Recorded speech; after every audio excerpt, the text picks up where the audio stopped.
Hello and welcome to World Stories. I'm Sumi Somaskanda with your International Reporters magazine. On this week's edition, we learn more about Russia's industrial heartland, we navigate some tough terrain in the West Bank, and we tune into Bangladesh's community radio stations. All that and more coming up. But first, when we think of Somalia, we associate the country with militias, terrorism, piracy, and poverty. After years of war and strife, Somalia's economy has indeed been devastated. But there's one sector that's bucking the odds: the fishing industry. Fishermen in Somalia have access to a vast array of marine species just off the East African country's coast. And now business is back and booming, with plenty of room to grow. UNTV's Nizar Aboud has more. It's early morning in Mogadishu, and fishermen in the Somali capital are bringing in their catch from the harbour. Somalia's 3,300-kilometre coastline is the African continent's longest and gives the country's fishermen access to over 400 different species of fish. Mohammed Muzi is a local fisherman. The equipment we use, the boats, was inherited from our fathers. You wouldn't dare get into any of them because they're very old and you'd be scared for your life. But we use them because that's how we make our living.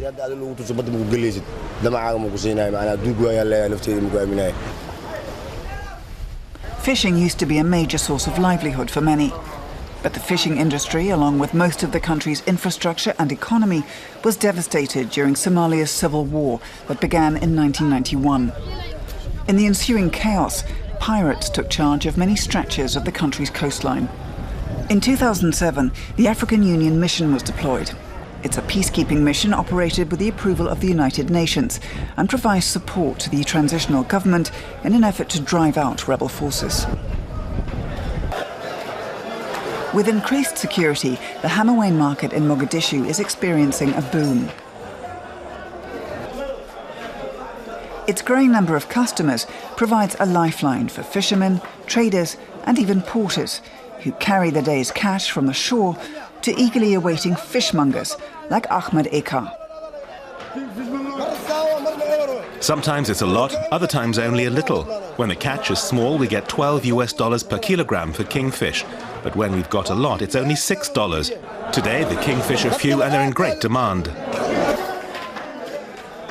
Yet the industry's vast potential to bring in much-needed revenue and create jobs remains largely untapped, says Somalia's new Minister of Natural Resources, Abdirazak Omar Mohammed. We don't have a coast guard to guard our sea. So because of that, there's a lot of illegal and unregulated fishing taking place in our sea. We have no the means nor the capacity to do anything at this time. At its small fish processing factory in the heart of Mogadishu, the Somali National Fishing Company prepares and packs fish for export. It's a private company which operates its own fleet and also buys from local fishermen. The company's marketing and international relations manager, Hassan Mossame Noor, hopes that better security will now help improve the poor transportation and storage facilities that caused the company to lose customers in the past. We take from Mogadishu to Nairobi. Our product is transit in Nairobi for sometimes hours and hours. After that, we get a flight from Nairobi to Turkey, and every person can imagine how it's difficult to keep that, a fish for that time. The company's potential for growth is evidence that Somalia's fishing industry is yet another area where investors can focus their efforts as the country rebuilds its infrastructure and economy. Now to a sport that involves serious skills and a whole lot of nerve.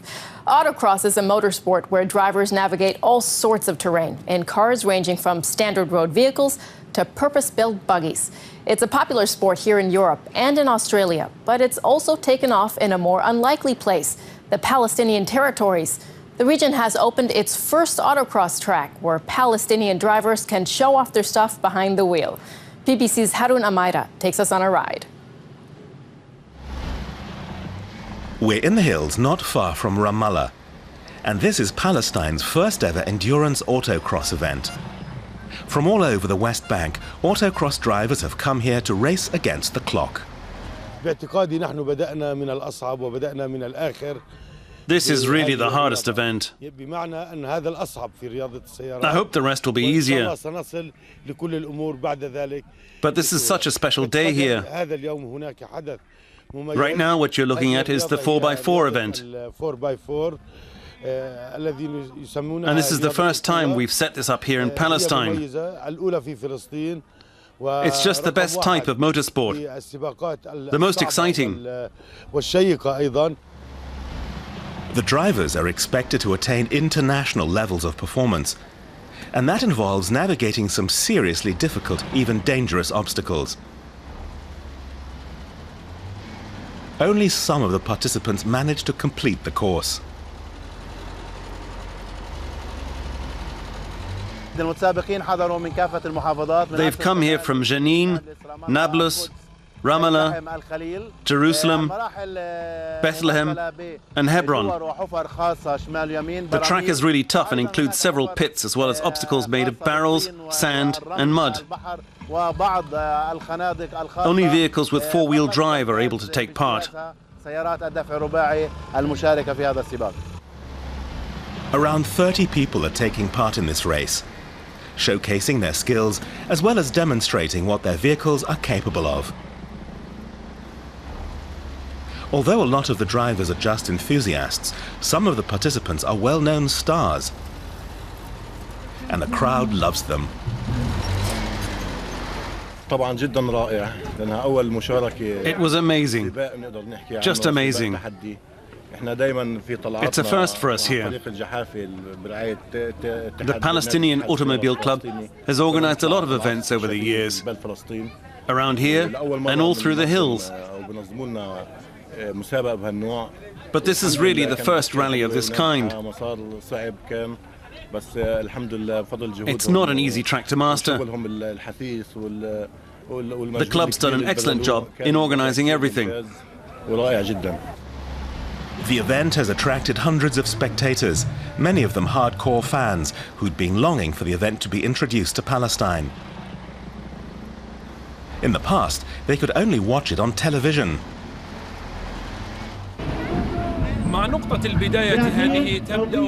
For many people here, this is a dream come true. Autocross drivers can finally take part in this type of competition at home. That means they can get closer to realizing their ambition to take part in international events. Haroum Madre, Ramallah, Palestine. Thanks to PBC for that report. Now to a city that's loomed large in Russian history for centuries. Ekaterinburg, on the eastern side of the Ural Mountains, was one of Russia's first industrial cities. Now, because of its location at the crossroads of Europe and Asia, Ekaterinburg quickly became a strategic city and a major manufacturing hub hundreds of years ago. But as Rana Draida from RT shows us, the city hasn't lost its step. Ekaterinburg is still a major industrial center in the heart of the country. Here's more. The city of Ekaterinburg, on the border between Europe and Asia, is Russia's industrial heartland. Rich in minerals and other natural resources, it has been a production center for centuries. The first ironworks were set up here 300 years ago. Since then, industry has kept on expanding, creating a landscape of factories and making Ekaterinburg Russia's industrial capital. The metals industry came about as a result of the exploration of Siberia. That's when iron ore deposits were identified. We're standing in one of the most modern pipe mills. The pipes being produced here are for the oil sector, in the Urals. We modernized completely back in 2009. The region is home to a skilled workforce and a wide variety of industries. Much of the production here is highly specialized. Ekaterinburg's existence was originally based on the extraction and working of iron ore. Over the centuries, it has expanded into one of the world's largest industrial centers. Nearly every conceivable type of industry can be found here. from steel mills to copper workshops. Gold and silver are also worked in Ekaterinburg. Both traditional and modern techniques are employed. The precious metal sector supplies all of Russia with highly specialized alloys. The furnaces here pour out 3,000. For me, gold is simply the material I work with. If I began to think about what it's worth, then I wouldn't be able to work on a high-quality product. So with that in mind, I think you can say it's a responsible job. High-quality metal products manufactured in Ekaterinburg are in demand across the world. Parts of the roof of the British Parliament in London are made of the iron produced in Ekaterinburg, as well as the Statue of Liberty in New York. For centuries, the city of Ekaterinburg has been growing in importance. Road and rail networks in and out of the city have made it easy to export products abroad, ensuring that this busy city remains one of the world's most important powerhouses. Rana Dridi, RT, Ekaterinburg, Russia. These days, a lot of us communicate with each other using nothing more than our phones and computers. But not all too long ago, we were dependent upon radios to learn about the world and engage in dialogue. That tradition hasn't died just yet.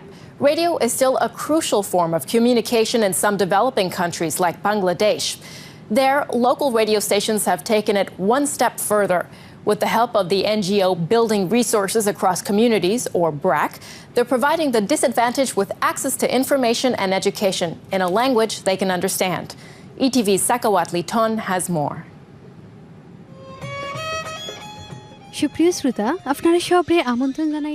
In tea houses and living rooms across Bangladesh, people come together to listen to the radio.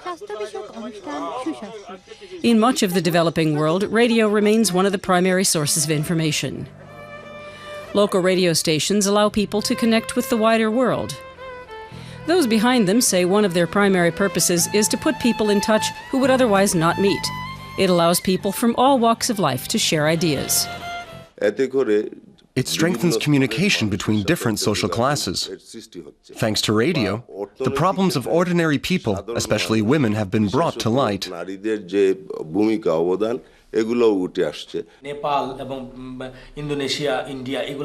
Community radio has its roots in Nepal, Indonesia and India.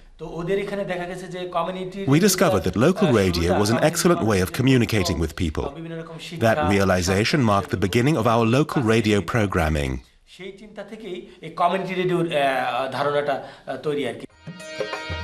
At present, there are 14 local radio stations in Bangladesh. One of them is Radio Palinkanto, which broadcasts on 99.2 FM. It was set up in 2012 in the Mulvi Bazar district in the northeast of the country.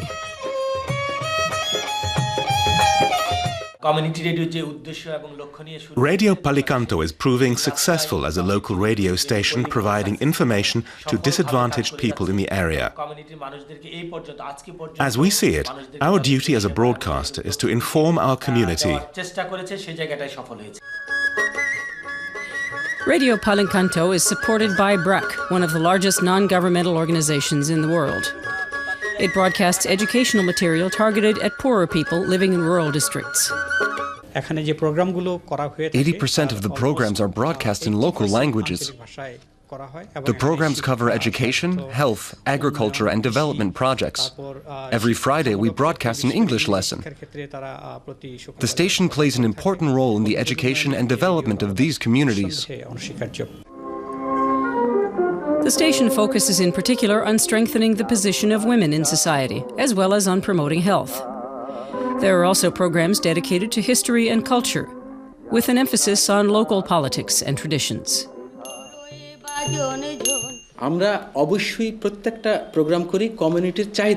We produce every program with the needs of our community in mind. We find out how to help by talking to people. We record the conversations and then broadcast them. That way we can reach a lot of people and let them know where they can get help. The aim of the programs is to present a range of issues and offer practical solutions to listeners' problems. The shows often feature experts. Our crops used to be destroyed by insects. Then we got information from the radio. They told us about pesticides and fertilizers. I learned about some development programs for women and children. We found out about women's rights on the radio. The pupils of the village schools and colleges are very intelligent, but they had no opportunity to use their intelligence. Local radio is giving them and artists here a chance to produce their own programs. The programs are put together by a young and motivated team.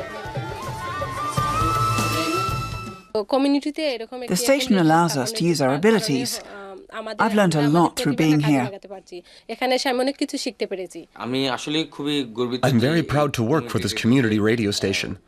I have the chance to improve things in the community here.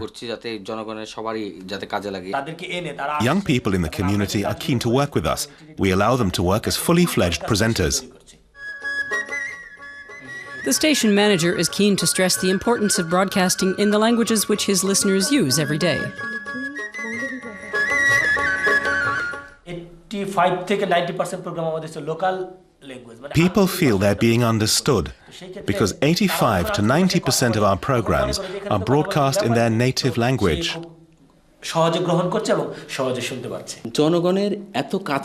It's only local radio that truly reaches people and tries to help them solve their problems.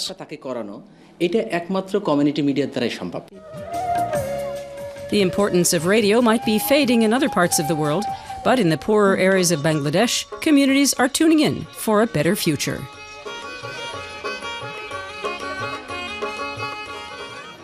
And finally, the Sierra Madre Oriental mountain range in Mexico is a unique treasure. It spans some 1,000 kilometers along the country's northeast and boasts rich biodiversity with many species you can't find anywhere else on Earth. The government has tried to protect the area, but climate change has taken its toll, and so has farming. A German organization has launched an initiative to help alleviate the problem. They're working with local communities to find a more sustainable way to farm the precious land, as well as protect the environment. Reporter Michael Wetzel explains. Imagine living in the middle of a protected nature reserve. For Gilberto Jimenez and his two friends, that's reality.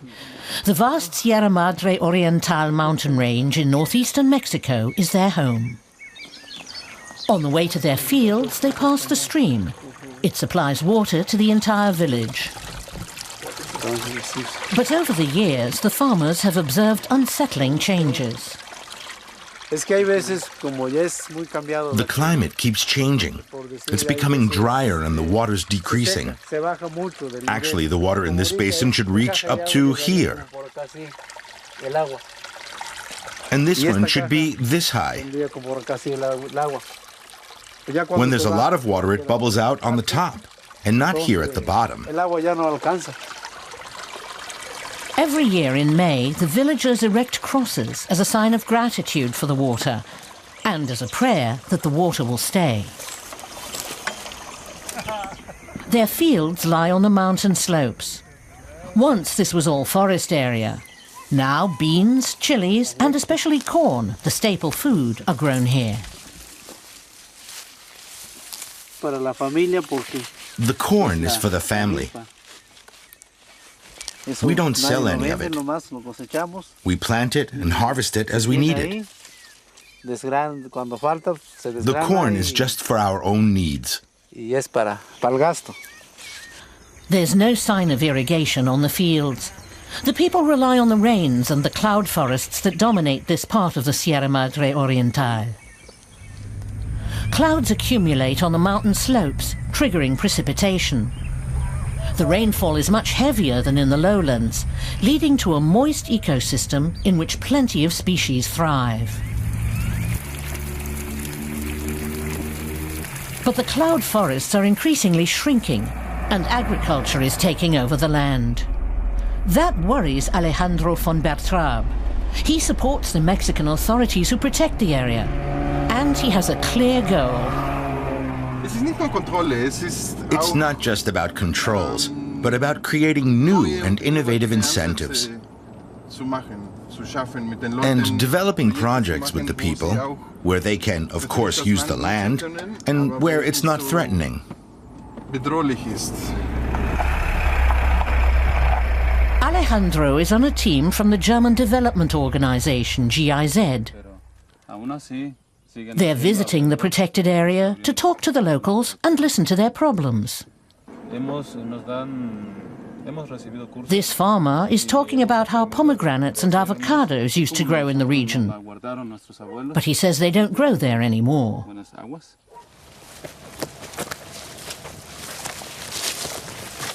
The cutting of forests to make way for new fields has changed the soil. It's become drier. That could prove to be dangerous. Climate change can make such things worse. If there's a high level of erosion, because there's no forest anymore, and at some point there's a storm with heavy rain, all the topsoil can be washed away with the water, and that's what we're trying to avoid.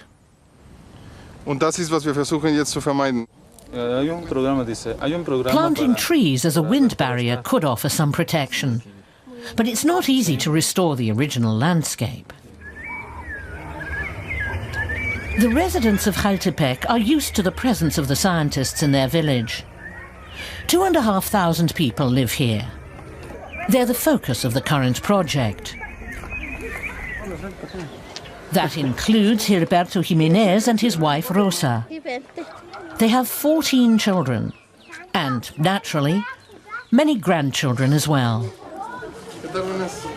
Today, the residents of Chaltepec have been invited to a workshop. It focuses on their future and how to live in the protected area without destroying the forests. The scientists are still seeking solutions. They want to work together with the residents. After all, the locals know the land and weather best, and they've learned to adapt to changing conditions. Usually, experts come to such communities with preconceived notions. These are the problems. These are the solutions. We're trying to do the opposite. We're asking the people what problems they have and then searching for the solutions.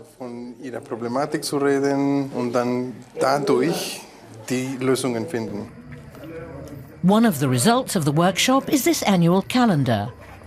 When does what grow and what impacts the harvest? That helps the scientists and also raises awareness among the villagers about how everything is connected. The project has already led to concrete change.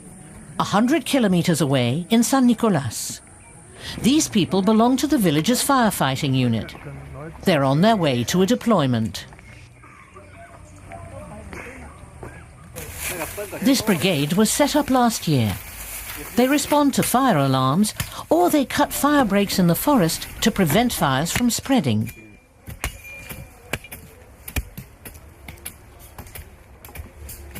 The other villages laugh at us for doing this. But those of us in the fire brigade know how important the forests are for us. The forests are the most important thing. Let the people laugh.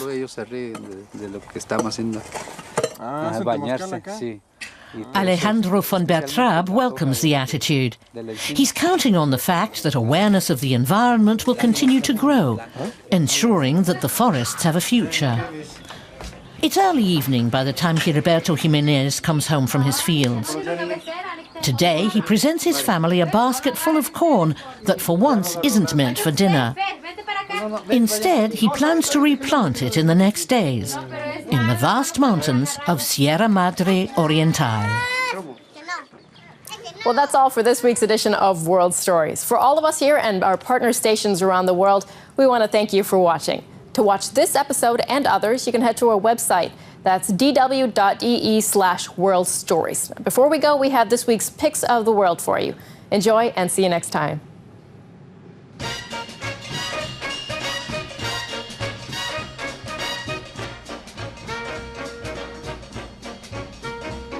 Way down among Brazilians, coffee beans grow by the billions, so they've got to find those extra cups to fill. They've got an awful lot of coffee in Brazil. You can't get cherry soda, 'cause they've got to fill that quota. And the way things are, I'll bet they never will. They've got a zillion tons of coffee in Brazil.